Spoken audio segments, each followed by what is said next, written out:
Осы менің арманымда халқымның көңілі жай, білімге бай болуын қалаймын да. Осы қазағыма осы жақсы жағына үлесін қосатын азамат болу шығу менің ең басты арманым. В Алматы специально приехали поклонники из 68 стран. Қазақтың құндылығына айналған, елге еленбей жүрді дағыны, кенет бәріміз оны жақсы көре бастадық.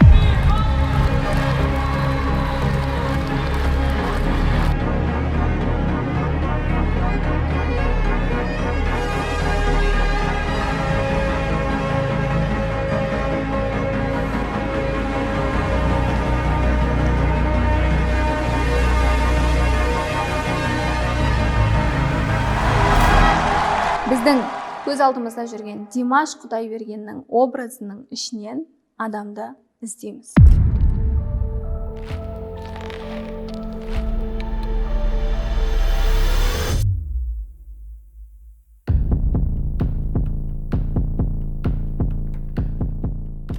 Сәлем құрметтім, менің арнама қош келдіңіз. Сізбен бірге мен, психолог, сарапшы маман Эльвира Ерғалина.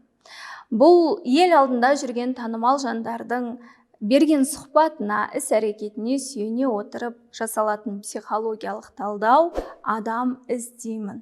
«Адам іздеймін» жобасының бүгінгі кейіпкері елдің мақтанышы, өзі мінсіз, елдің құндылығы, қазақтың құндылығына айналған, мемлекеттің бетке ұстары, сондай-ақ бәріміз іздеп жүрген жұрттың баласы Димаш Құдайберген.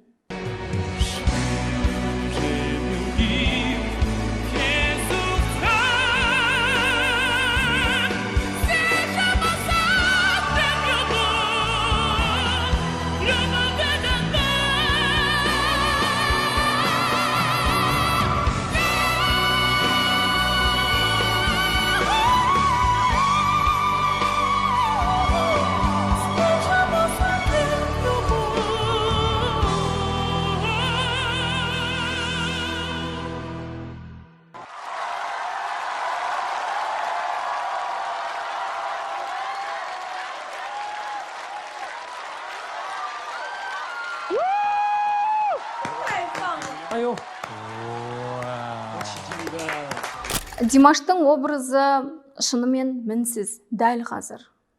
Қараймызда сүйсінеміз, қараймызда жүрегіміз лүп-лүп, оған деген махаббат жанып шыға келеді. Ал шын мәнінде Димаш мінсіз бе? Неге ол бір кездері елге еленбей жүрді дағыны, кенет бәріміз оны жақсы көре бастадық? Неге ол кенет құндылыққа айналып кетті? Біздің көз алдымызда жүрген Димаш Құдайбергеннің образының ішінен адамды іздейміз.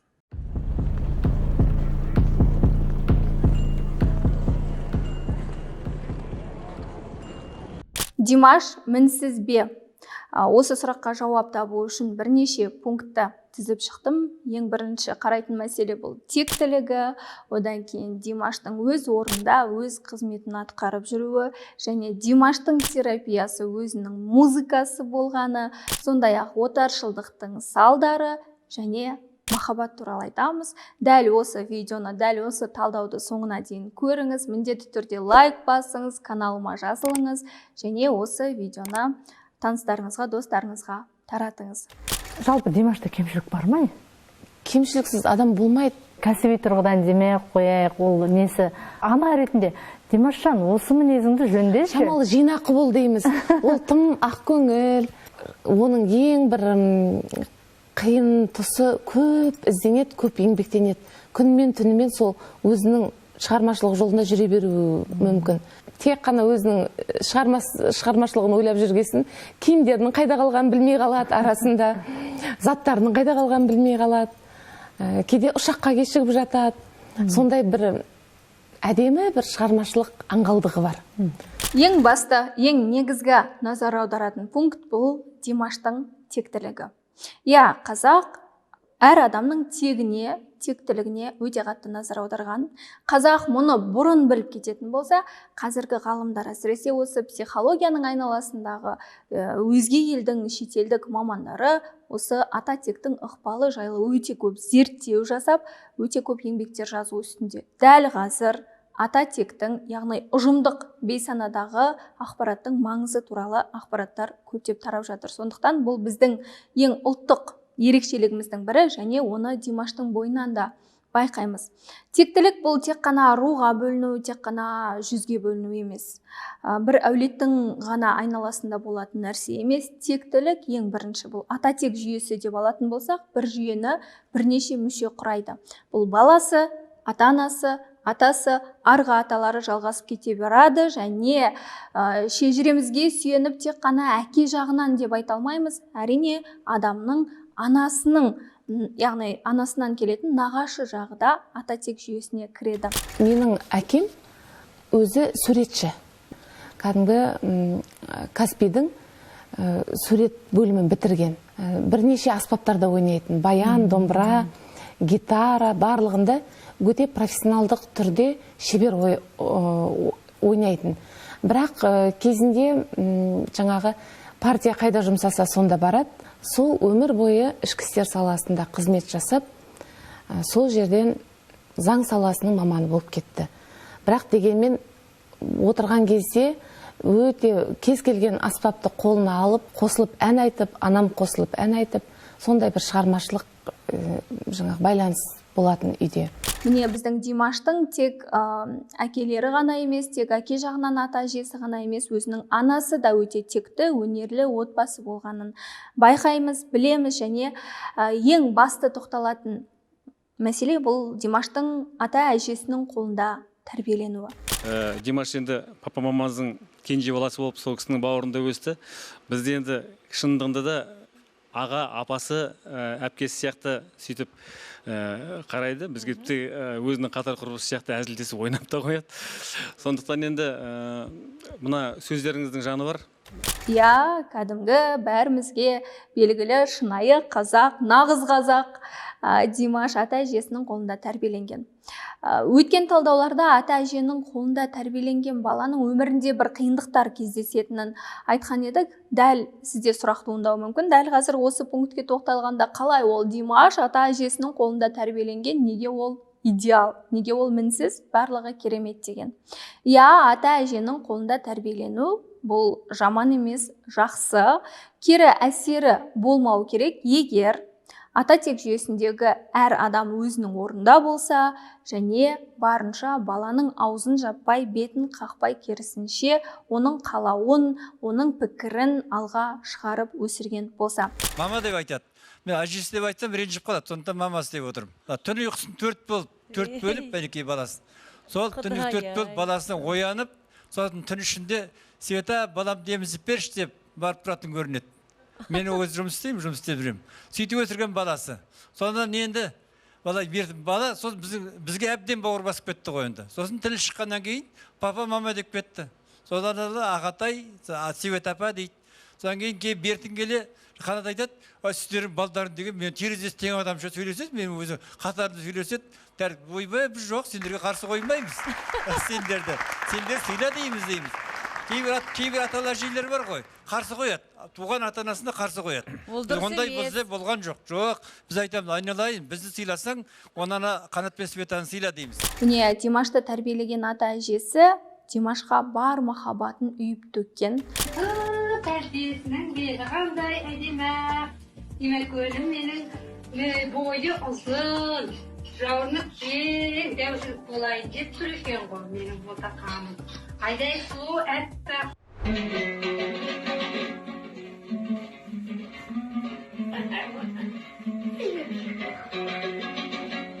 Және кішкентайынан бойындағы қабілетті байқағаннан соң, оны түрлі үйірмелерге берген, оны кішкентайынан осы қазіргі жетістігіне фундаментті қалаған. Көз алдымызда өсті, тілі шыға бастады, ойнайтын болды. Бірақ оның ерекше бір қасиеті, мамасы айтатын шығар, бір кассеттерді жақсы көреді. Сосын музыкалық аспаптарға үйір болды, баланы аппарат жерлерін мүмкіндік болса апарып, мектепке барғанда мектепке тасып жүрдім. Сосын жерде бір жаққа барғанда алып барам балам деп. Музыкальный колледждің жанында музыкалық школ бар екен. Соған апарайық деді ғой. Сонымен телефонмен сөйлесіп, кетісіп қойғаннан кейін мен өзім алып бардым. және ең басты тұлғасы бұл атасы. Атасы, әжесі Димаштың өмірінде ең маңызды кісілердің бірі. Әсіресе атасы кішкентайынан Димашты спортқа берген, түрлі үйірмелерге берген, осы өнерге, музыкаға Димаштың бойындағы талантты байқап қалып, сондай үйірмелерге, ұстаздарға үнемі апарып жүрген, өзі жетектеп апарып жүрген атасы. Сондықтан Димаштың дәл қазіргі жетістігінің фундаментін қалаған бұл атасы деп айтуға болады. Үлкен балдарым да, кіші балама да, қалған балдарым бәрі айтатымыз, адамға ең керегі адамгершілік. Адамгершілік дегеннің адам қасиет жоқ. Кішіпейілділік, үлкенді сөйлеу, кіші құрметпен қарау. Солай тәрбиелеуге тырыстық баламызды. Және осы ата-тек жүйесінде жалпы ұрпақтан ұрпаққа, буыннан буынға беріліп отыратын мұра ретінде жалғасып келетін, қанмен келетін тек қана өнер емес, тек қана мінез емес, тек қана түр емес, жалпы түрлі сценарийлар, түрлі программалар беріледі. Димаштың атасы мен өзінің арасындағы ұқсастықты байқауға болады. Қандай ұқсастық? Атасы жастайынан ата-анасынан жетім қалып, өзінің ағасын әкесіндей көріп өскен болса, ал Димаш ата-анасы бола тұра өзінің әкесін ағасындай көріп өскен. Яғни атасының ізін жалғаушы деп айтуға болады. Иә, бұның барлығының кері әсері бар, болу керек еді.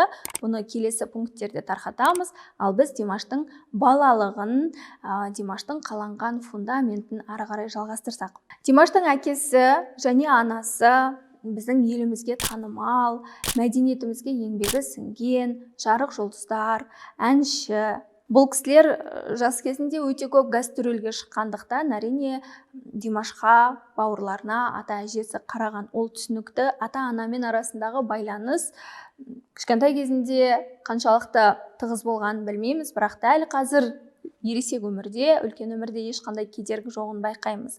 Және әкесі өзінің әкесінен алған мейірімін, тәрбиесін және балаға психологиялық сау қалыпты сіңіру деген өзінің ішкі жиған тергеннің тәжірибесінің барлығын Димашқа әдемі жеткізе алған.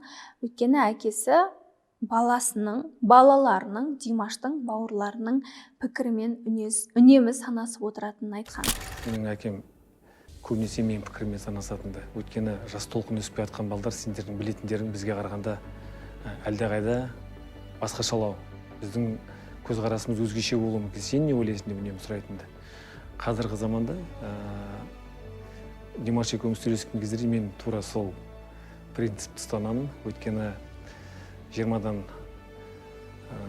жаңа асқан жігітпенен біздің жасымыздағы азаматтардың ойлайтын дүниелері әртүрлі болуы мүмкін. Ата-әженің қолында өссе де, өзінің ата-анасының жанында өссе де, бала туылған соң оған бүтін адам, сау адам деп қарау өте маңызды. Әсіресе психология айтады, бала ештеңені білмейтін, нөл, таптаза, немесе біз ойлаймыз ғой, дым білмейді, бір әлі ақымақтау деп ойлаймыз. Бала олай туылмайды. Бала бәрін біліп туады. Бәрін, бүкіл данныйлармен, яғни қан арқылы, ген арқылы өзінің ата тегіндегі әке-шешесі, ата-әжесі, арғы аталарынан алған бүкіл қабілеттері, өнері, мінезі, тәрбиесі, тағы не ұлттық ерекшелігі бар, жалпы бүкіл данныйлармен, бүкіл программа, сценарийлармен туылады бала дейді, және ол баланы ата-анасы, ересек адамдар үлкен өмірге бейімдейді. Тек қана бейімдейді.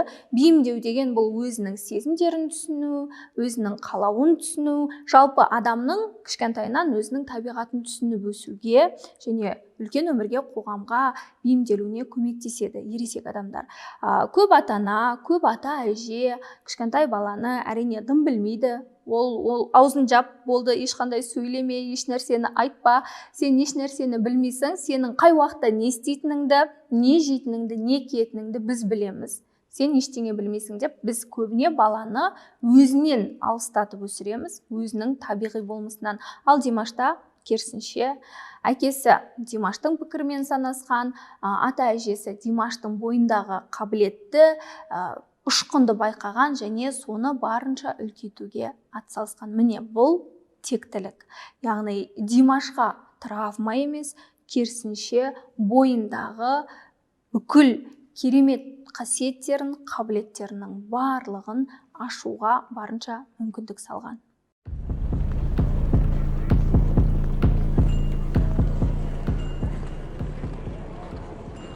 Келесі пункт бұл оның өз орнында, өз қызметінде болуы. Дәл осы пунктті сізге анығырақ, кеңінен түсіндіргім келіп жатыр. Бұл өмірде барлық нәрсе белгілі бір жүйеден тұрады. Кез келген нәрсе жүйе, тіпті біздің жер шарының өзі белгілі бір жүйе, ғаламның өзі жүйе, күн жүйесі бар, сондай-ақ мемлекет бір жүйе, мемлекеттен кейін ұлт бір жүйе, қалалардың өзі бір жүйе, және ата тек бір жүйе, отбасы жүйе. Осындай жүйелерден тұрамыз. Димаш өзінің өміріндегі бүкіл жүйеде өзінің орнында. Яғни ол отбасында әке-шешесіне, бала көп сұхбатынан байқаймыз. Анасына рахметін айтады, шартсыз, шексіз, шынайы махаббатпен. Ол ел алдындағы қандай да бір рөлді ойнау емес екенін байқаймыз. Анасы арқылы анасынан, ата тегінен келетін бүкіл энергияны қабылдайды. Және әкесіне шартсыз, шексіз махаббатын, алғысын білдіреді. Ешқандай рөл ойнаусыз, ол арқылы да ата тегінен келіп тұрған бүкіл ресурсты қабылдап жатыр. Және ата әжесіне, одан кейін үлкендерге, әсіресе билік болсын, ұстаздары болсын, немесе халыққа шексіз, шартсыз махаббатын шын жүрегімен көрсетеді. Мое самое главное богатство – это, конечно, вы. Но в первую очередь это мои родители. Разрешите мне показать, похвастаться своей мамой. Какая она самая красивая. Огромное спасибо моему отцу за то, что я являюсь тем, кем сейчас я являюсь. Все мои заслуги, все мои достижения – это все благодаря моим родителям. Спасибо вам огромное. Біз әрине ондай махаббатты өте көп көріп жүрміз. Олай айтатын ел алдындағы адамдардың, және рахмет айтқанын, тағзым еткенін, құрмет көрсеткенін өте көп көреміз, өте көп танымал жұлдыздардан. Солардың арасында біз Димаштың әр сөзіне, әр әрекетіне шын жүректен сенеміз. Неге? Өйткені шынымен Димаш ешқандай жасандылықсыз, қалай бар сол болмысын көрсетуде. Бұған себеп Димаштың өз орнында болуы. Неге өз орнында деймін?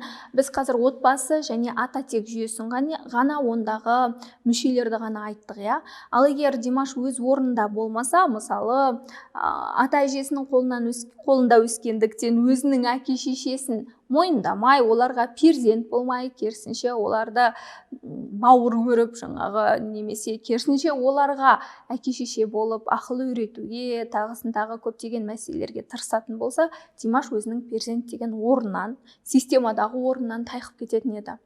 Жүйені тағы бір мысалмен түсіндіргім келеді. Мысалы, біздің ағзамыз жүйе.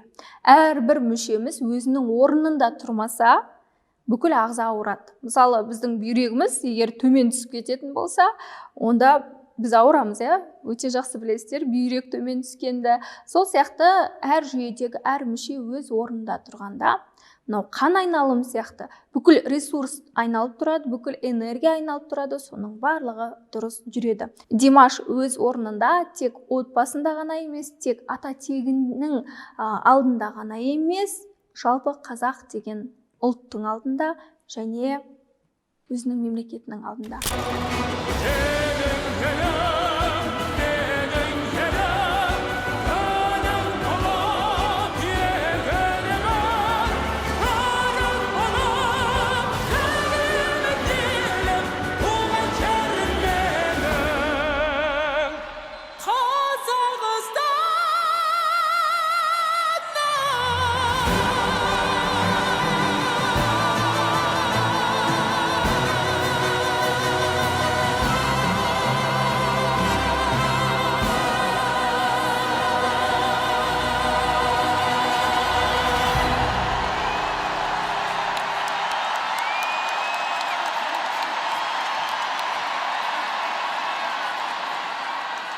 Жалпы кез келген адам дүниеге келгенде белгілі бір қызметпен, белгілі бір миссиямен жаратылады. Өте жақсы білеміз, және ол миссияны атқару үшін оған қабілеттер, оған өнер, мінез, бүкіл ресурс негізі беріледі, Құдайдан беріледі. Яғни сен белгілі бір мүше болып жаралдың.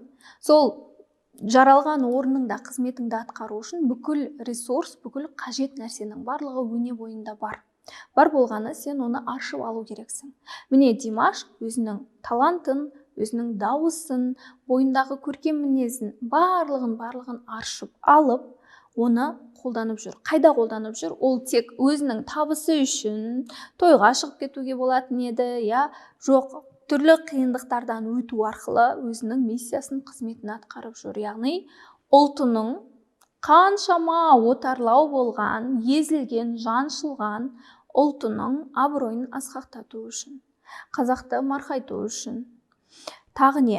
Тағда өте көп атқарып жүрген миссиялары бар. Біздің осы тіпті талдау арқылы біз Димаштай болсын деген ішкі ниетіміз, ішкі алатын үлгіміз, жұрттың баласы ретінде үлгі алатын жігіт те болып жүр. Мысалы, немесе салыстырмалы түрде өте көп біз қызметін байқаймыз Димаштың.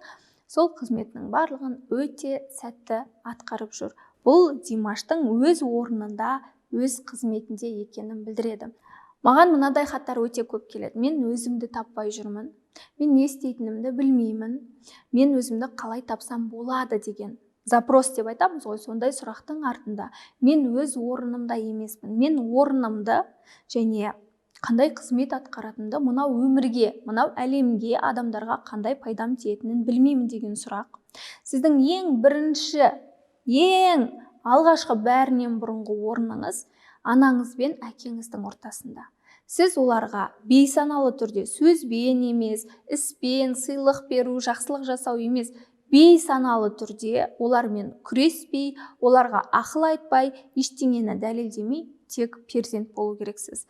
Перзент ата-анасына шартсыз, шексіз алғысын айтып, махаббатын білдіріп, өмірге әкелгені үшін қандай нәрсе көрсетсе де, бір нәрсені алып берсе де, алып бермесе де, екеуі ұрысса да, ажырасып кетсе де, қандай жағдай өтсе де, ол екі адамның арасындағы мәселе. Ал мен тек қана перзентпін деп, олардан келетін ресурсты қабылдағанда ғана біз орнымызға түсеміз.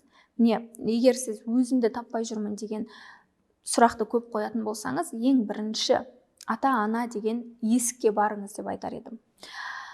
Димаш арқылы өз орнында болу, өз қызметіңді атқару деген пунктті осылай түсіндіргім келді. Егер әрбіріміз өз орнымызда болсақ, әрбіріміз өз қызметімізді атқаратын болсақ, онда бізге есіктер оңай, жеңіл ашылады.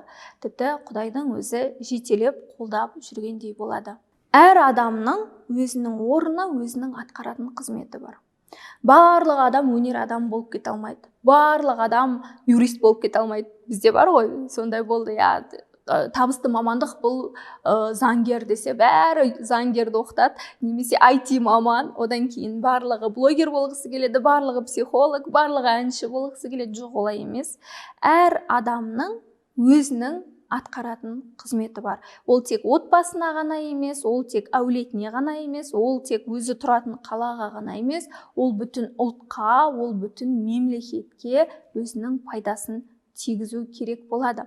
Мысалы, кей адамдар, әсіресе біздің осы қазақ ұлтының жойылып кетпей тез арада көбеюіне ықпал етті, қызметін атқарды ол жандар. Кей адамдар тек қана отбасын құрып, өте көп баланы дүниеге әкелу керек. Яғни адам санын көбейтуге қызмет ететін адамдар бар, ал кей адамдар бар білім ғылымды дамытады, кей адамдар бар өнерді дамытады, кей адамдар керісінше сырттан ресурс әкелу арқылы, яғни бизнес жасау, қандай да бір өнімдерді алып келу деген бір қызметтерді атқарады. Байқасаңыз, әр адамның әр түрлі қызметі бар, және ол мемлекеттің дамуына, ұлттың дамуына, әулеттің, отбасының дамуына алып келеді. Сондықтан бұл жүйелерде Димаш өзінің орнын өте сәтті атқарып жүр.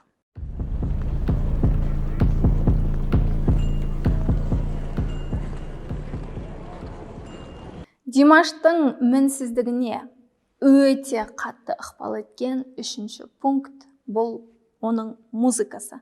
Яғни Димаш үшін өзінің өнері, музыкасы терапия болғаны. Жалпы ғалымдар өте көп зерттеу жасаған. Интернетті ашсаңызда музыканың адам өміріне, адамның жан дүниесіне, адамның миына ықпалы өте көп. Сіз жай ғана музыканы тыңдайтын болсаңыз, оны қайталап тыңдауыңыз мүмкін, сөзі бар музыка болады, мысалы, оның өзі әсер етеді. Оның сөзі қайталана беріп, сіздің миыңыздың белгілі бір бөлшектері белсенді қозғала бастайды дағыны, ондағы қайталанатын сөздер сіздің программаңыз болып отырады. Яғни аффирмация сияқты мұңды немесе мұңды демей ақ қояйын, негатив сөздері көп, боқтық сөздері көп, немесе мен адам болмайтын шығармын, менің өмірім қиын болып кетті, бәрі қиын деген сияқты сөзі бар музыканы тыңдасаңыз, біраз уақыттан соң сіз айналадан қиындықтарды байқай бастауыңыз мүмкін. Бұны өте жақсы білесіз, Ал енді Димаштың жағдайында Димаш тек тыңдаған жоқ, Димаш айтты музыканы. Кішкентайынан өзі әдебиетті оқыды, мектепті өте жақсы оқыды, және музыканы үйірмелерге барды, аспаптарда ойнады, Осының барлығы Димаштың жан дүниесінің емделуіне өте мықты көмектесті. Сахнаның сыртында тіпті біраз сөйлеуге шамам келмей сөйтіп тұрған болатын. Бірден бір 2-3 ән айтқаннан кейін шамал жазып кеткендей әсерде болдым. Өйткені көрермендердің соншалықты махаббаты, ықыласы, энергиясы адамды біраз емдейтін сияқты көрінді маған. Сөйтіп Лондонда да концертті бердік. Кезінде Димашқа ұрысқан еді ғой, шыңғыра беретін ән сәнде емес деген сияқты, Сол шыңғыра беретін әнге кетпесе, егер соған қарай жүрмесе, онда Димашта бала кезінен алған түрлі травмалары шығып кетуі әбден мүмкін еді. Неге олай деймін? Өйткені музыка тыңдаған адамға да әсер етеді дедім, және айтатын адамға да өте қатты әсер етеді. Бірнеше есе әсер етеді. Әсіресе музыкалық аспаптарда ойнайтын болсақ, біздің тәнімізбен миымыздың байланысы мықтап күшейеді. Сенсорика болсын, жалпы бейімделу, тез үйрену, барлық нәрсе дамиды дағыны. Оның барлығы біздің интеллект, немесе алғырлық, шапшаңдық, санамыздың, ақыл ойдың дамуына өте мықты ықпал етеді. Ал енді музыканы айтуда егер жеңіл, ойнақы, такт беретін, тез кәдімгі попса деп айтамыз ғой, сол той әндері дейміз, мен қазір ешкімді ренжіткім келіп тұрған жоқ, көңілді әндерді ғана орындайтын болса, онда ол адамдарға өте тез дофамин береді, өте тез. Біздің гормондарға әсер етеді. Яғни тез арада қимылдау, тез шешім шығару, тез бір нәрсені орындай қою деген сияқты бізге бір мотивация беретін сияқты болады. Ал егер оны үздіксіз, ол дайындалады, айтатын кезде репетициясы бар, сахнаға шығып айтады, басқа жерлерде айтады, үздіксіз сол энергиямен жүре беретін болса, онда тез қол жететін арзан дофаминдер зиян бола бастайды. Ұзақ мерзімді, ұзаққа шабатын, шыдам, мақсатқа жету деген сияқты пункттерді онда біз мүлде сызып тастаймыз. Музыканың көмегімен ақ тез қысқа мерзімде барлығын жасауға болады ғой.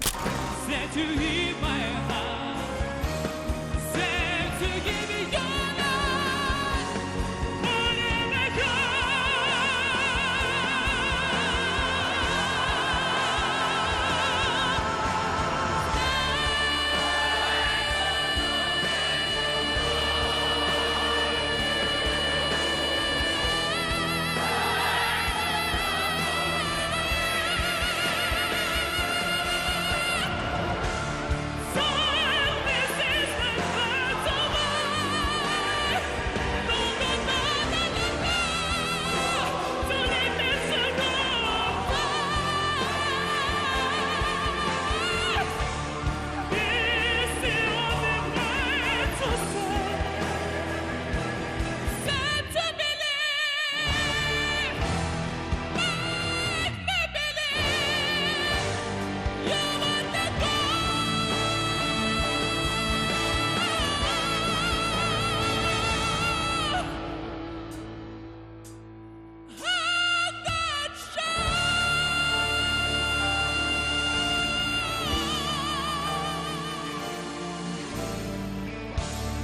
Димаштың осы жоғарғы тондағы кең диапазонмен айтатын осылай опералық әндері болсын, я жоғарғы дауыспен, төменгі дауыспен, әртүрлі дауыспен айта алуының барлығы ең бірінші өзіне ем болған, өзіне терапия болған.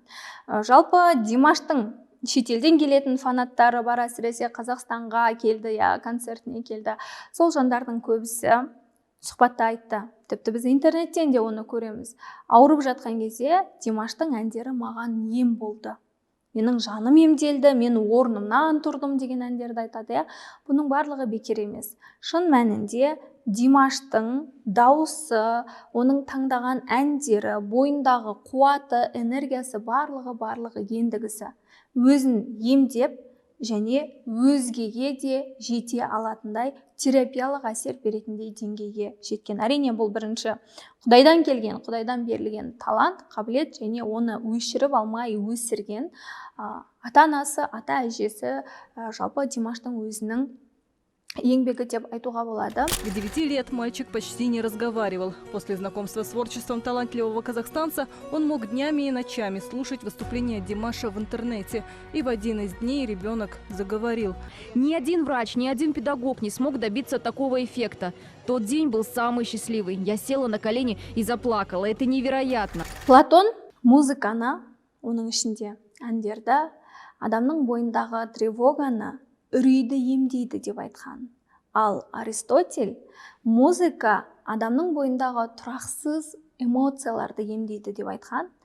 Сондықтан Димаш психолог маманға бармай-ақ өзінің өнері арқылы, шығармашылығы арқылы, энергиясы арқылы бойындағы түрлі травмаларды, жан жарасын емдеп алып отырған, және ендігісі өзінің дауысы арқылы әлемге сол әсерді беретіндей күйге жетті. Міне сондықтан Димаштың фанаты да көп, Димашты жақсы көретін адам да көп, біз де жақсы көреміз, тіпті күнде оның музыкасын тыңдап жүрміз демесек те, Димашқа жай қарағаннан ақ біздің жан дүниеміз сонда елжіреп, күшті сезімде, күшті күйде боламыз. Бұл Димаштың бойынан берілген қабілет деп айтуға болады. Ол кісілер аурудан айығып кетіп жатыр деп. Сөздің шынына келгенде мен ешқандай ондай емдік қасиетім жоқ негізінде. Ол көрермендердің өнеріме деген берген бағасы деп білемін. Менің әнімді тыңдап отқан кезде дерттерін ұмытып кетіп жатқандықтан сөйтіп ойлап қалған шығар. Ләйім солай болсын. Қазақтың жоқ болып жойылып кеткен мәдениетінің бір ұшқындары бар. Оны фильмдерден байқаймыз, әсіресе тарихи фильмдерде байқасаңыз, ауырып қалған адамды, қандай да бір қиын депрессия сияқты бір ішкі күйзеліске түскен адамды шамандар емдеп жатады. Шамандар қобызбен емдеп жатады, байқасаңыз.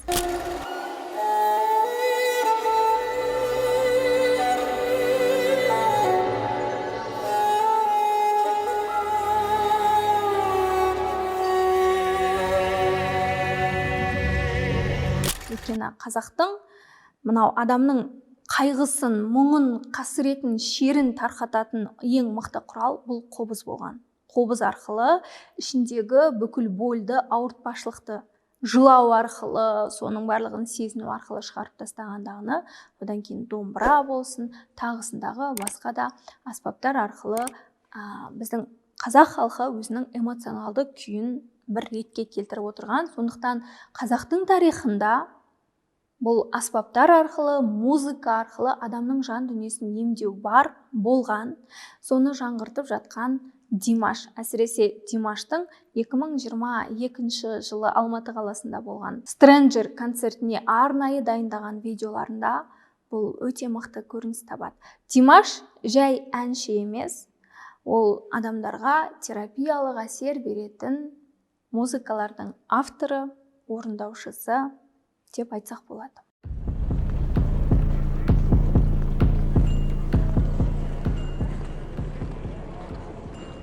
Димаштың талдауында міндетті түрде айтылу керек, бұл отаршылдық салдары. Біздің қазақтың тарихында, Қазақстанның тарихында өте зұлматты кезеңдер, өте жаныңды түршіктіретін қасіреттердің барлығы өткен. Репрессия жылдарында ең бірінші кімдерді өлтірді? Бірінші білімділерді өлтірді, алаш зиялылары білесіз, және байларды өлтірді. Бай болу үшін де әрине білім керек, әрине қабілет керек, пысықтық керек, ширақтық керек, бірнеше адамды жұмыспен қамту керек дегендей. Және байқасаңыз, кеңес үкіметі кездерінде түсірілген фильмдер, сол кездегі жазылатын шыққан кітаптар барлығы өте мұқият тексерістен өткен. Қазақ тіліне аударып тұрып, орыс тіліне аударып тұрып, жалпы өте жан-жақтан қатты тексерген. Неге тексерген? Өйткені қазақ өзінің тамырынан мүлде жоқ болып кетсін. Яғни біздің қазақтың тектілігі, ата тек жүйесі бар, ата тек болсын, ырым, тыйым, салт дәстүрдің барлығында психология жатқан еді. Қазақ өзі бүтін, жаны бүтін, малы бүтін ел болған, бірақ кеңес үкіметі соны айырып тастауға тырысты. Бірінші тамырынан айырды, тектен айырды, одан кейін дінінен айырды, мәдениетінен, әдебиетінен, ұрпаққа берілетін мұрасынан, барлығынан айырды. Бұның барлығы әрине отаршылдық саясаты жүргізілген, және оның зардабын, салдарын біз қазір көріп жатырмыз. Отаршылдықтың негатив салдарлары бар. Тек қазақтарда ғана болмайды, бұл кез келген басқа осы әлемде осы отар болған елдер, қандай да бір елге бағынышты болған елдердің тәуелсіздік алып шыққаннан кейінгі өткеретін негатив салдарлары бар. Ол не? Ол әрине міндетті түрде сол ұлт, сол ел самооценкасы өте төмен болады, бағасы өте төмен болады, жалтақтайды. Бізге байқасаңыз, әлі күнге баға беретін сырттан біреу керек. Әлі күнге кеңес үкіметі сияқты бір алпауыт ел керек. Біреу молодец, ой жарайсың, осы күшті, давай жаса деп басымыздан сипау керек. Сонда ғана біз о деп қаламыз. Ал бұлай өздігімізден бұл бізге керек екен ау, бұл біздікі екен ау, бұл біздің мұрамыз екен ау деген нәрсе жоқ. Отаршылдықтың салдары әрине бұл төл мәдениетімізді, төл өнерімізді, төл салт дәстүрімізді, жалпы қазақи болмысымызды төмендету. Оны жаман деп ойлау. Әсіресе естеріңізде болса бір кездері қазақ тілінде сөйлеу мәнбеттік саналған. Өзіміздің тіліміз. Қазақ тілінде ән салу мәнбеттік болған бір кездері. Және орыс тілді қазақтар болсын, немесе басқа ұлт өкілдері болсын, орыс тілінде сөйлейтін қазақ тілді аудиторияда ақша жоқ дейтін. Кино түсірілмейтін қазақша әндер жазу, немесе көп нәрсені қазақша жасау деген кәдімгідей бір кедейлерге жасап жатқандай әсер беретін, естеріңізде болса. Әрине оның барлығын уақыт және өнер, шығармашылық жасап жатқан адамдар барлығы өзгертті.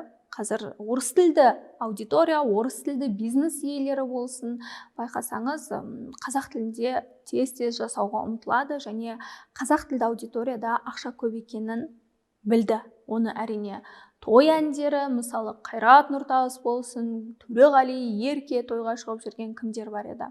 Немесе қазақ тілінде фильмдерді жасаушылар, Жау жүрек мың баладан бастап, Нұрлан Қоянбаевтың фильмдері бар. Қазір шүкір қазақ тілінде контент өте көп дамып жатыр, өте көп шығып жатыр. Тіпті мынау Америкадан немесе басқа да өңірлерден келетін әлемге танылып жатқан фильмдердің өзін қазақ тіліне аудару қазір қарқынды түрде жүріп жатыр.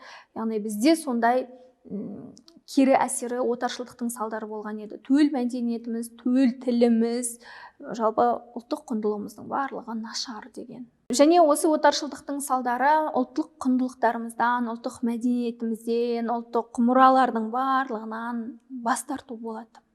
Ол тек бізде емес, басқа елдерде де болады. Яғни қазақ болу бұл жаман шығар, жалтақтау, орыс тілінде сөйлесең сен крутой болып көрінесің, күшті болып, қалада тұрсаң, городская болсаң, сондай ауыл деген жаман деген сияқты түрлі түсініктер. Яғни бізде мәмбеттер таза қазақша сөйлейтіндер, ал орыс тілінде араласқандар, бұлар кішкене крутой, көзі ашық, білімді адамдар сияқты болып көрінетін. Ол әлі де жалғасып келе жатыр, бірақ ақырындап, қарқын алып таралып жатыр. Я қазір мен қазақ тілінде контент жасап жүрген, қазақ тілінде өнердің кез келген туындысын жасап жүрген, мейлі ол идеал болмасын, мейлі ол қате болсын, бірақ қазақ тілінде әйтеуір бір нәрсені жасап жүрген жандардың барлығына осы сәтті пайдаланып алғыс айтқым келеді. Осы отаршылдықтан кейінгі салдардан ақырындап бас көтеріп келе жатырмыз. Өзіміздің тамырымызға, өзіміздің қазақ деген болмысымызға оралып жатырмыз және сол үшін қызмет етіп жатырсыз. Бұл өте құнды. Сол үшін сізге алғысым шексіз. Және осы отаршылдықтың тағы бір маңызды салдары, мен күрсіндім, бұл созылмалы депрессия. Созылмалы депрессия, ондай отаршылдықтан кейін, қасіреттен кейін, азаптан кейін халық ұзақ мерзімді депрессияға кетеді, яғни жан дүниесі қирайды, шашылады, сезімдерінің барлығы өшеді. Неге? Өйткені сезімге ерік беретін уақыт жоқ. Тірі қалу керек, соғыстан тірі қалу керек, әкеңді, балаңды, тағы кім, күйеуіңді, білімді, бай болғаны үшін әкетіп өлтіріп жатыр. Тіпті әйел бала шағасын алып Алжирға жіберді, лагерге арнайы, білесіздер, бір отбасын үрім бұтағымен жоқ болу керек. Кілең, сапасыз, кәкір-шүкір бір-бірін сататын, бір-бірін аяқтан шалатын, бір-бірінің артынан домалақ арыз жазатын қазақтың адамдары қалсын, солар өздері ақ бірін-бірін өлтіреді, қызғаныштан, басқадан, бірін-бірін артын ашу арқылы, сдавать ету арқылы, бірін-бірін онсыз да өздері қырып тынады деген сондай саясаты болған еді. Сондықтан бұндай қиын ауыр кезеңдерден тірі қалып өту үшін біздің ата-бабамызға осы жерді сақтап қалу үшін барынша сезімдерін өшіріп тастау керек болды. Егер сезімдері тірі тұрса, жаумен алысуға, соғыста біреуді өлтіруге, адамды, мейлі ол жау ма, жау емес па, адамды өлтіруге оның дәті бармайтын еді. Солай сезімдерін өшіруге тура келді, және сезімдеріміз біздің әлі ұрпақтарда, сезімдеріміз әлі өшіп тұр.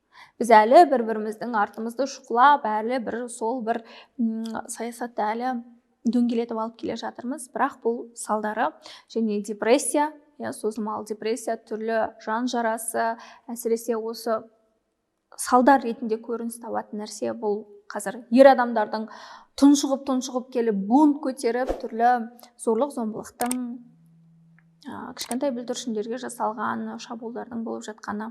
Отаршылдық салдары әрине бұл халықтың өзін таппауы, өзін түсінбеуінде. Мен не істеп жүрмін, менің тамырым кім, мен немен айналысу керекпін, ұлттық болмысым не, мақсатым қандай, жан дүниемде қандай процесс болып жатыр деген сияқты сұрақтарға мандытып жауап бере алмайды, жауапты таба да алмайды, өйткені әрине тамырына балта шабылған. Және осы отаршылдықтың салдары ретінде көп отбасы қирайды. Неге қирайды? Өйткені соғыс, мынау сырттан көріп келген соғыс отбасының ішіне өтеді. Әрине бала тәрбиесі, ер мен әйелдің, ене мен келіннің тағысындағы көптеген өзара соғысы, бірін-бірін түсіне алмауы, бір-бірінен көп нәрсені талап етуі, бір-бірінің артына түсіп аңдуы, жалпы осындай процестер ары қарай жүре береді. Бірін-бірі езіп жаншуы, зорлық-зомбылық көрсетуі деген сияқты. Сондықтан көптеген отбасы қирап, ажырасып жатады. Әрине бұл салдардың барлығын дәл қазір анықтап отырып қарайтын болсақ, біз көріп жатырмыз. Осындай езгіден кейінгі, тепкіден кейінгі салдарды көріп жатырмыз.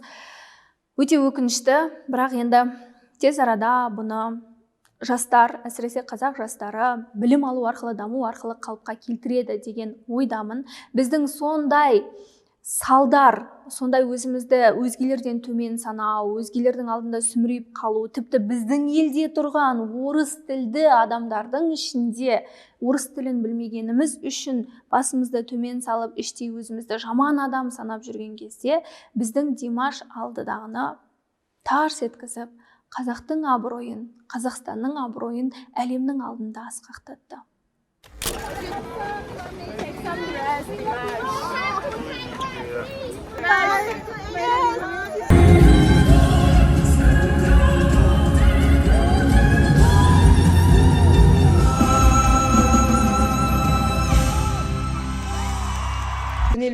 Я познакомилась с вашей страной 1,5 года назад, когда открыла для себя Димаша. Он прав, призывая международное сообщество посетить Казахстан, потому что ваша страна невероятная. Она хранит свою историю, фольклор, корни. Казахстан заслуживает того, чтобы его знали, чтобы туда и приезжали. Димаштың арқасында мен қазақ тілін үйреніп жүрміз. Димашты жақсы көремін.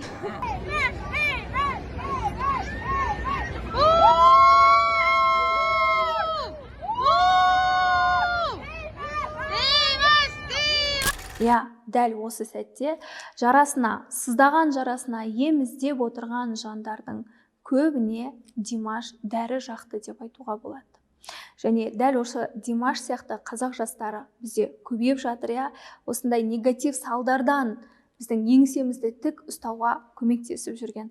Міне, жұрттың балдары деп біз өзгелермен көп салыстыратын едік, әсіресе Қазақстанды, Қазақстанның азаматтарын, қазақтардың өзін көп салыстыратын едік, әсіресе шетелге барып келген адамдар тып-тыныш жатқан, ешқандай езгі көрмеген, тепкі көрмеген бір елдерді айтып келеді. Әне, байлық бар, өздері күшті өмір сүреді, біздің билік оңбаған, біздің адамдар оңбаған, бізде дым жоқ болады. Неге? Өйткені біз әлі жан күйзелісін өткеріп жатыр. Осы отаршылдықтың салдарынан әлі өте алмай жатырмыз. Бізге әлі өркениет, әлі мәдениет, әлі өнер, ғылым, білім, тағы не, өнеркәсіп деген нәрселер әлі қызық емес. Біз әлі жанымызбен алысып жүрміз әлі күнге. Бұл буын алмасқан сайын өзгереді. Бірақ енді басқа да шетелдің жолын бұйырса береді, дамиды деп ойлаймын. Өз байлығымызды өзіміз қолданып, өз қолымыз, өз аузымызға жетеді деп ойлаймын. Димаштың өнерімен, бір ғана Димаштың өнерімен Қазақстанның абыройын көтере алатынын, қазақ жастары оны жарыққа шығара алатынын үлгі болып көрсеткеннен кейін менде сенім көп. Одан кейін әрине біздің Иманбек бар, тағы да басқа қазақ жастары өте көп. Сондықтан бұйырса барлығы болады. Бірақ шын мәнінде бізде қазір отаршылдықтан кейінгі жан жарасы жүріп жатыр. Ол емделеді және Димаш өзінің өнерімен емдейді деген ниеттемін. Алайда ең қызығы бір кездері Димаш алғаш шығып жүрген кезде 17 жасында, 20 жастың айналасында, есіңізде болса, қазақ сахнасына шыққан кезде еленбейтін еді. Можно было бы обойтись и без микста. Микс — это высокий голос, да, то, что вы слышали. Вот именно в этой песне можно было бы обойтись без этого. Султана права. Мне не понравилось вот это, знаете, где невеста, вот бывает же, когда невеста в Запорожце, где вот, что лучше здесь, невеста или Запорожец? Зачем после второго куплета, зачем вы наверх полезли? Вообще не нужно этого делать. Это есть моменты, да, когда вот, ну, как исполнитель Витас, да, в тему там что-то сделал, да, нормально. А вот здесь вот в этой песне вообще не обязательно показывать свои вокальные данные. Вообще не нужно показывать их все время в каждой песне. Мы прекрасно знаем, кто вы. Конечно, когда вы подаете заявки, мы знаем, на что вы способны. Не нужно перед нами это показывать вовсе, да. Песня мне не понравилась, Это немного было безвкусно, на мой взгляд. Спасибо. Рахмет. Ринат Зайытов. Әнің бірінші рет естіп отырмын. Өтірік айтпай ақ қояйын. Мен енді андай вокал жағын білмеймін, мына жағын айтып жатыр ғой, анау артық болды, мынау былай болды. Өзім сен сияқты әншілерді көрсем қорқам, шыны керек. Бұрын қуанатын едік, мә Витас сияқты әншілер пайда болды деп. Қазір бәрі шыңқылдай бастады.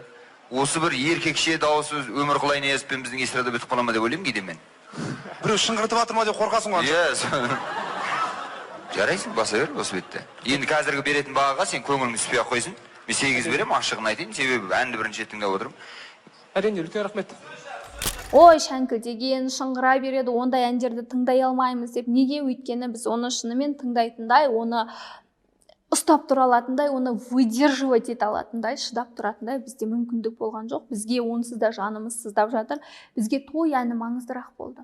Мынау қаншама қасіреттен кейін кішкене көңіл көтеріп, сергіп, билеу маңыздырақ болды. Сол кезде сондай кезеңдерді өткердік. Және қызығы, сол кезде Димаш шетелге барып қанша жарыстардан жүлде алып келеді. Өте көп алып келіп жүрді жүлдені, бірақ өзіміздің елде еленбейді. Өзіміздің елде сыйлы емес. Өзіміздің елде құрметті емес, қызығы. Және сол кездері Димашқа атылған адамдарда өте көп болды. Қазір ең қатты жұмыс істеп жатқан Төреғали мен Ернар Айдар ғой, соның нәтижесін көріп жатыр өздері. Димаш жайында жиі әңгіме айтылып жүр соңғы кезде. Мен Димаш конкурстың әншісі, ол конкурстың адамы, конкурсқа қатысады. Ол сол жақтың адамы. Айтыскер ақын мен жазба ақын деген секілді ғой. Конкурстың әншісі болады, эстраданың әншісі болады. Солай ғой. Димаштың осы бір кенет өзгеріске шыдағанына, соны ұстай алғанына таңғаламын. Димаш Қытайға барып, осы жарыста Қытайдың аузын өзінің өнеріне қаратқан кезде біз кенет Димашты көкке көтере бастадық. Міне бұл отаршылдықтың негатив салдарының бірінші пункті. Мен айтқан, бізге үнемі самооценкамыздың дұрыс екенін, бізде өнердің дұрыс екенін, бізде бір нәрсе дұрыс екенін айтатын, үнемі айтып, ай, сенде бәрі дұрыс, ой, молодец деп арқамыздан қағатын, баға беретін, бес қоятын, үнемі бізден жоғары алып бір ел керек. Бір мама керек, бір ата-ана керек бізде. Вот, сен молодец, осыны дұрыс жасадың. Бұрын жаман едің, мен осыны жақсы істедің. Бүгін саған бес қоям дейтін Қытай, Ресей, Америка, Еуропа сияқты басқа елдер керек. Бұны Димаш әдемі көрсетті. Неге Димаш ән айтқан кезде мен мұндай әншілерден қорқам дедім. Біздің қазақтың онсыз да болмысы европаланып бара жатқан кезде дәл сондай феномен шығатын болса, мен толық білдім, біздің жастар соның артынан еретін. Көрдіңіз ба? Ал Димаштың сахналық образын қалыптастырған кім? Қазіргі образын. Қай ұлт қалыптастырды? Қытай қалыптастырды ма? Неге қытайлықтар оны бүкіл өздерінің жастары артынан шырылдап, біз қазір айтамыз, олар қазақша ән жаттап жатыр, былай жаттап жатыр, бүйтіп жатыр, сөйтіп жатыр деп. Неге? Неге істелініп жатыр? Олар біздің баланың өзін бізге қарсы пайдаланып жатыр да. Осыны дәл осылай болатынын мен білгем, болды. Өйткені ол болған практика. Біз қазір шырылдаймыз, міне ойбай. Мен толыққанды келсем, бірақ сол Димаш Қазақстанда жүрген кезінде біз ең осы бір жағы ол саз әлемінде жүрді. Бір адам оны жетектеп қолынан сүйреді ме сол жерге барсын деп. Жоқ, жарқ етіп шыққан кезде біз мақтануға мәзбіз. Ойбай, біздің бала. Мақтанып жатырмыз, керемет екен, сөйтіпті, бүйтіпті деп. Қазақ өнеріне еңбек сіңіріп жатқан адам кеше Лондонда концерт берген қазақтың домбырасымен, одан кейін Брюссельде концерт берген Ерлан Рысқали. Міне қазақ ұлтын дүние жүзіне таныстырып жатқан адам. Қазақты дүние жүзіне таныстырып жатқан адам ол Қанат Ислам. Себебі оның аты, лақап аты да қазақ деп шығады, шыққан сайын. Қазақтың шапан дүниежүзілік бренд рекламаға айналдырған ол Геннадий Головкин. Олардың қатарына Димаш Құдайбергеновті қоса алмаймыз. Димаш Құдайбергеновті қай жағдайда қосамыз біз? Егер Димаш бір концертін шығып, микрофон жерге тастайса, менің ұлтымды осы мемлекет қорлап жатқанда, мен бұл жерде ән айтпаймын деген ерлік жасайтын болса, біз сол кезде Димашқа ескерткіш қойсақ артық емес еді. Ондай ерлік жасауы мүмкін бе? Неге мүмкін емес? Жасасын, ер азамат қой. Біз өз ұлымызды, өз төл өнерімізді, қазақтың төл өнері деген ол ою жабыстырып қойып ән айту емес. Бірақ бір кездері ою жабыстырып ән айтуды қазақ өнері деп ойладық. Жоқ, бұл қазақтың қаны, қазақтың ананың ақ сүті, қазақ ананың ақ сүті, қазақтың қаны сіңген, қазақтың тәрбиесі, қазақтың тілі, сөзі, өнері бар болмысы сіңген қазақ жасының қазақша ән айтуы. Немесе басқа ұлтта да басқа тілде айтса да, бірақ қазақтың орындап шығуы. Мен де армандарымды көбінесе айта бермейтін адаммын. Енді бір арманымды айтып қойған болатынмын осыған дейін.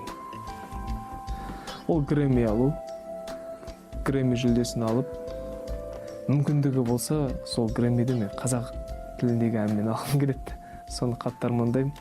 Бұны Димаш әдемі көрсетті. Одан кейін кенет Димаш төбемізге көтеріп, мінсіз, идеал, бұрын қайда болғансың, жаным ау деп үстін қағып, төрге отырғызып, бізге біреулер келіп баға берген еді. Әрине, бұл құбылыстан түсінетініміз, біз әлі де отаршылдықтың негатив салдарымен жүрміз. Бізге біреу келіп айту керек, біреу келіп мақтау керек. Әсіресе бұл отбасында көп көрініс табады. әсіресе дәл қазір сіз балаңызға дәл осы саясатты жасап жүруіңіз мүмкін. Балаңыз жай ғана сіздің ұлыңыз болғаны үшін, немесе қызыңыз болғаны үшін, сіздің отбасыңызда жүргені үшін сіз оны елемейсіз. Отырса опақ, тұрса сопақ, анаусы жаман, мынаусы жаман.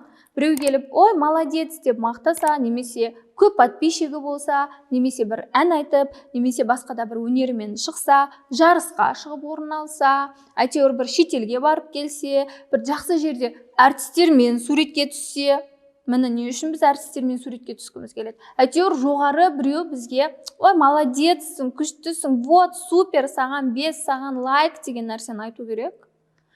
Сосын барып біз баламызды қабылдаймыз. Біз ойлаңызшы, өз баламызды қабылдау үшін, өз баламызды жай ғана жақсы көру үшін, бізге сырттан біреу келіп, сенің балаң жақсы деп айту керек. Өте ауыр. Бұл ауыр нәрсені, бұл ауыр сезімдерді Димаш бүкіл жан дүниесімен өткерді деп ойлаймын.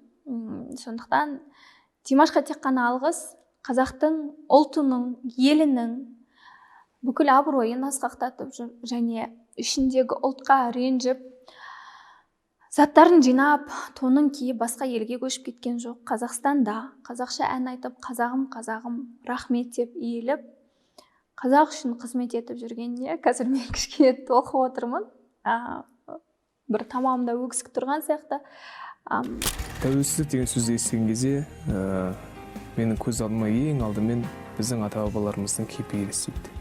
Білектің күшімен, найзаның күшімен қаны қалғанша кәдімгідей мына өскелең ұрпақ біздің балаларымыз еш қашанда қайғы мұң дегенді көрмесін, зомбылық дегенді көрмесін, өзіміздің жерімізде емін еркін күліп ойнап өссін деген ниетпен қаны қалғанша дейін өздерінің жанын пида етіп, аямай, ең алдымен тәуелсіздік деген мен үшін осы аталарымыздың жанының құрбан болуы.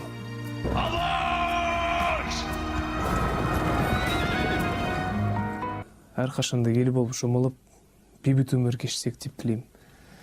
Ешбір мемлекеттерге күніміз қарап қалмаса екен деп тілеймін. Ол үшін бізге, бәрімізге дамудың жолында қызмет ету керек. Әрқайсысы өз мамандығында даму керек.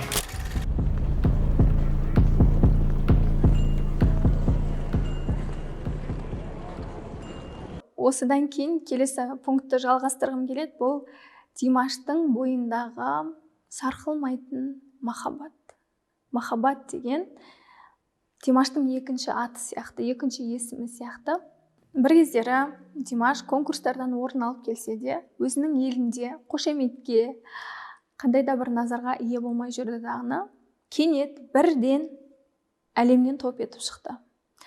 Тек қана Қытай ғана емес, бүкіл әлемнің ең мықты танымал тұлғалары Димашқа назарын аударды, Димашқа ұмтылды, дуэт айтты, қасында болды. Димаш солардың жанындағы жан болып шыға келді. Ендігісі тек қазақтың ғана емес, өзі ұмтылған, сұраған, маған махаббат беріңдерші, мені қолдаңдаршы деп, өзінің ұлтынан сұраған махаббат алдыдағыны бүкіл әлемнен бірнеше есе көп болып бір Димашқа құйыла салды. Минскіде екінші Еуропалық Олимпиада ойындарының ашылу салтанатында болдың. Мен өзіңнің парақшаңнан көрдім, Анна Нетребканың парақшасынан да көрдім. Игорь Крутоймен сахна сыртында тұрып, сен сахнада тұрсың, ал Игорь Крутой, мынау менің әнім, Димаш орындап жатыр деп Анна Нетребкаға түсіндіріп жатыр. Ал кейін Анна Нетребкаға біреулер жазыпты, Димаш қалай сізге деп. Ал Анна Нетребка жазады, уникальный голос, талант деп жазады. Ал менің есімде өз кезегінде сен Анна Нетребка менің пір тұтатын, яғни кумир тұлғаларымның бірі деп жазғансың. Арман демекші, мынаның бәрі арман ғой. Сіз бұны үйдегі ата-анаңызға көрсеттіңіз ғой, осындай арманым бар деп кезінде. Мынаның бәрі орындалып жатыр ғой қазір. Димаш деген дискіңіз шықты. 37 секундта платина дискке айналып кетті. Аллаға шүкіршілік. 120 елде фан-клубың бар. Мынау домбыра, мынау мінекей музыкалық ән шырқауға керекті күшейткіштер сахнада тұратын. Бұл лотереядан $1 миллион ұтып алғанмен бірдей менің ойымша. Сіз ойлаңыз, жағдайыңыз болмай, ақшаңызды санап, әрең айлықтан айлыққа жетіп жүресіз дағыны бірден $1 000 000 лотереядан ұтып аласыз. Ол ақшаны, егер сіз дайын болмасаңыз, ол ақшаны көтеру, ол ақшаның жай ғана энергиясына шыдау оңай болмайды. Не істейтініңізді білмей қуып кетуіңіз мүмкін еді. Міне Димаш та бірдестен сондай $1 000 000 ұтып алған адамдай болды. Махаббат бірнеше есе бұрын сұрап алып жүрген, махаббат берші маған деп сұрап алып жүрген халық бірден Димашты керемет жақсы көріп кетті. Оны ұстай алатын, ондай махаббатты көтере алатын үлкен жүрек керек. Және адам өзіне соншама миллиондаған, миллиардтаған жандардың өзін жақсы көруіне рұқсат ету. Ол да өте үлкен еңбек. 2 жыл бұрын, 3 жыл бұрын көрген қарапайым Димашты көріп отырмын. Ой, рахмет. Өзің бойыңда, өзің айтып отырсың ғой, оқшауланғанды, менің мамандығым соны талап етеді деп. Оқшауланғанда мен қалай өзгердім деп өзіңе сұрақ қойдың ба? Менің өмірім қалай өзгерді? Мен қалай өзгердім деп. Күнде бұл сұрақты өзіме қоямын, әрине. Ұлы ғалым Омар Хайямның бір жақсы айтқан сөзі бар. Не завидуйте тем, кто удачлив и богат. Ведь с рассветом всегда наступает закат дейді. Сол себептен мына қазіргі таңда менің өмірімде болып жатқан қызықты сәттер деп айтайын. Әртісі өмір. Ол сөздің шынына келгенде бір уақытша нәрсе. Күндердің бір күнінде мен де сахнадан түсіп, көрермендердің қатарына отырам. Сол көрермендер қатарына отырған сәтте қасымдағы бұрын араласқан, бірге жүрген бауырларым немесе танымайтын көрермендер менімен жылы сөйлесу керек, мен оларға тік қарай білу керекпін. Димаш өзі де жақсы көрді адамдарды және өзін жақсы көруге рұқсат етті. Егер оны көтере алмайтын болса, өкінішке қарай Димаш ендігісі әйтеуір бір тентектігін көрсететін еді. Әйтеуір бір қылығын біз байқайтын едік. Жоқ, Димашта халқым, елім, рахмет.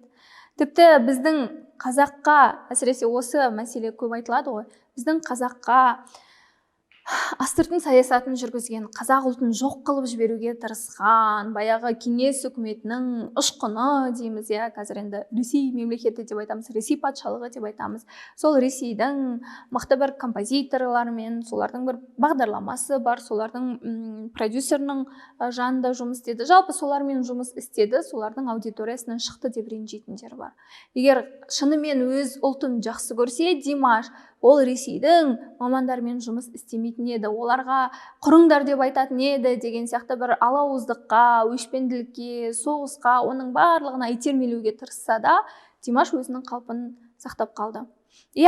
Солай өтті, біздің қазақтың тарихында өтті. Отаршылдықтың негатив салдары болса, позитивте, яғни пайдалы да салдары өте көп болды. Біздің дамуымызға, тіпті біз білім ғылымға Ресей арқылы есік ашамыз, оның барлығына осы болған саяси жағдай көмектесті, әсер етті, және біз өз тарихымызды құрметтейміз, одан біз бас тарта алмаймыз, жоқ деп айтпаймыз, және ол үшін біз өш алуға тиісті емеспіз. Біздің ата бабамыз ендігісі төлейтін құнның барлығын төлеп қойған, төлейтін ақының барлығын төлеп қойған. Және ендігісі біздің ата бабамыз, менің ойымша, қазақ деген ұрпағының осы мұра қылып қалдырған жерде бейбіт күн кешу, бірін-бірін қырып, бірін-бірін зорлап, ұрып, соғып, біреумен төбелесіп, қиындықта күн кешу үшін емес, керісінше бақытты болу үшін, осы қалдырған мұраларды еркін қолдана алу үшін барлық жағдайды жасап кетті, тіпті жанын қиды деп ойлаймын. Сондықтан Димаштың ондай ұлтаралық немесе қандай да бір ескі реніштерді, ескі обидаларды ақтарып, шұқылап, ашып, ондай соғыс тудырмағанына жалпы дәл қазіргі дәуірде өткенді құрметтеп және бүгінгі әр бөлек-бөлек мемлекетті құрметтеу арқылы осындай бейбітшілік орнатып жатқанның өзіне менің құрметім ерекше. Мен шынымды айтсам, Димаштың тереңдігіне, әсіресе осы талдауды жасаған кезде, Димаштың тереңдігіне таң қалу, елжіреу, тек қана сондай процестерді бастан өткердім. Шынымен біздің Димаш мінсіз. Осы менің арманымда халқымның көңілі жай, білімге бай болуын қалаймын да, және де осы өскен соң осы қазағыма осы ықпал еткізетіндей үлесімді, осы қазағыма осы жақсы жағына үлесін қосатын азамат болушы ғой менің ең басты арманым. Мінсіз, бірақ біз көретін образы ғана, оның артында адам бар. Димаш адам екенін ұмытпайық.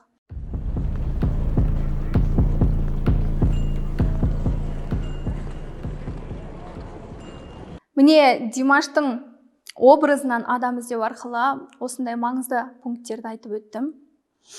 Димаш мінсіз, Димаш идеал, бірақ оның адам екенін ұмытпайық. Ертең қандай да бір қателікке немесе қандай да бір мәселеге кездесіп қалса, әрине олай болмасын, бірақ сондай түсін көріп жатсақ, біздің қатты ренжіп қалуымыз мүмкін. Өйткені біз адамды адам деп емес, одан бір көп нәрсені күтіп қоямыз ғой. Сондықтан Димаштан құрметтеу, сыйлау, өнерін жақсы көру және адам екенін ұмытпай, адам болуына рұқсат ету. Әсіресе біздің қоғам қателікті кешіргісі келмейді және қателескенін қаламайды. Өзіне де қателесуге рұқсат бермейді, өзге адамдарға да қателесуге рұқсат бермейді. Жалпы бір-бірімізге әйтеуір мылтық кезеніп, қай жерде мен сені атып өлтірсем екен деген бір кезеңді күтіп жүретін жағдайымызда жоқ емес. Артынан еріп келе жатқан іні қарындастарыма айтқым келетіні, өзіңіздің арманыңыздан қол үзбеңіз. Кейде болып қалып жатады, амал нешік дейтін жағдайлар. Кейде сәті түспей қалатын кездер болады. Кейде жол болмай қалатын кездер болады. Сол кезде көптеген жетістікке қол жеткізген ұлы тұлғалардың өмірбаянын бір рет шолып шыға салыңыздар. Сол кезде түсінесіздер. Арман, мақсат тек қана бір рет жұмыс істегенде алдыңа табыла қалатын нәрсе емес. Осы талдауды қорытындылай келе сіздерге айтқым келетіні, біздің жан дүниеміз әлі сыздап тұр. Отаршылдықтан кейін, езгіден кейін, тепкіден кейін біз бейбіт өмірге, тәуелсіз өмірге бірден үйреніп кеткен жоқпыз. Біз әлі созылмалы депрессиядамыз. Әсіресе шетелге көп шығатын адамдар өте жақсы біледі. Неге олар күле береді? Неге олар танымайтын адамға күліп қарайды? Неге олар сөйлесіп кете береді? Неге контактке түсіп кете береді? Деген сияқты, неге олар жылы сөзін айта береді? Әсіресе түріктер туралы көп айтады, неге олар жақсы сөзін айтады деген. Өйткені мәселе оларда емес, мәселе бізде. Біз тапталған, езілген, жаншылған жандармыз және әлі депрессиядан шыға алмай жатырмыз. Бұл үшін өзгені кінәлап, өзге жаққа жүгіріп кетіп, еліңді жек көріп, өзіңнің мәдениетіңді, тарихыңды, қазақшылығыңды, қазақи болмысыңды жоққа шығарып, бір орысша сөйлеп, бір сондай заманауи болуға тырысу емес. Бірінші жан дүниемізді емдейік. Біздің қазақ деген тамырымызда қандай байлықтар жатыр. Қандай байлықтар. Қазақша контент жасайық, қазақ болуға арланбайық және өтінерім, замандастарым, бауырларым, қазақты қолдайық, қандай нәрсе болса да. Қателеседі. Кез келген адам қателеседі, бірақ оны езіп, жаншып, өлтіріп тастағымыз келмей, керісінше қолдау білдірсек. Шет мемлекеттерде стадиондарда концерттерімді беріп жүрмін, бірақ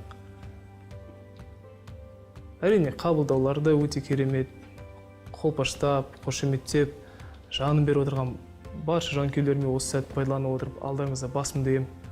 Менің сахнадағы Димаш болып қалыптасып жүргендігім қарапайым көрермендердің арқасы. Бірақ дегенмен өзімнің елімде, өзімнің үйімде концерттері әлде қайда ауыр маған. Өйткені міндетті түрде Марат аға отырады қазір, өзімнің ұстазым. Және де мені өмірге, өнерге дәріптеп үйреткен барлық ұлағатты ұстаздарымның алдында тағы да бір мәрте емтихан тапсырамын. Өйткені біз әрбіріміз дәл қазір, әсіресе контент жасап жүрген адамдар, әсіресе елдің алдына шығып жүрген адамдар, менің өзім кезіндегі Қытайға дейінгі, Қытайға әлі танылмаған Димаштың күйін кешіп жүрміз. Бір нәрсе істесек, міндетті түрде минусты жазып кетеді, ой, тапит етеді, неше түрлі хейтпен, сен істеме болды, тыныш отыр. Қазақ тілінде контент, қазақ тілінде өнер, кітап, кез келген нәрсе дамысыншы, мейлі қателікпен, мейлі минуспен. Бірақ солай біз үлкен деңгейге де жетеміз. Сондықтан Қытайға дейінгі Димашты емес, Қытайдан кейінгі Димашқа көрсетілген құрметті әрбір қазаққа көрсете білейік деген сөзбен осы талдауда аяқтағым келеді. Міндетті түрде өзіңізбен жұмыс істеңіз, жан дүниеңізді емдеңіз. Психология деген осы ғылымның ең болмаса оқулықтарын оқу, түрлі курстарға қатысу, терапия алу, жалпы не үшін болатынын іздеу, зерттеу. Өте мен үшін бір күшті талдау болды. Сізге де ұнады деген ниеттемін. Алған, түйген ойыңызды жазып кетіңіз. Қолдауыңыз өте қажет маған. Пікір қалдырыңыз, лайк басыңыз, бөлісіңіз, каналыма жазылыңыз. Мен сіздің қазағым шын жүректен қолдауыңызға мұқтаж екенімді айтқым келеді, шын жүректен айтқым келеді. Келесі талдауларда, келесі видеоларда кездескенше құшақтадым. Атымды бір әже қойып бер дейді. Баланың атын кім қойын деп жатырсыңдар деп сұраған кезде мен бір аян көрдім. Мұхаммед деп қойғым келеді деп айтқан екен. Содан кейін біздің үйдегілер ақылдаса келе, Мұхаммед деген тым ауыр ат. Оның үстіне ертең ол Мұхаммед пайғамбардың атын ұстап жүруге сай бола ма деп, Димаш болатындай болсын деп Дінмұхаммед деп қойды. Ол кезде Дінмұхаммед Қонаев атамыз елге елеулі, әлемге дейін елге елеулі, халыққа қалаулы азамат қой. Бірақ сол кісіге ұқсасын, сол кісінің жолын берсін деп ниеттеніп қойған болатын.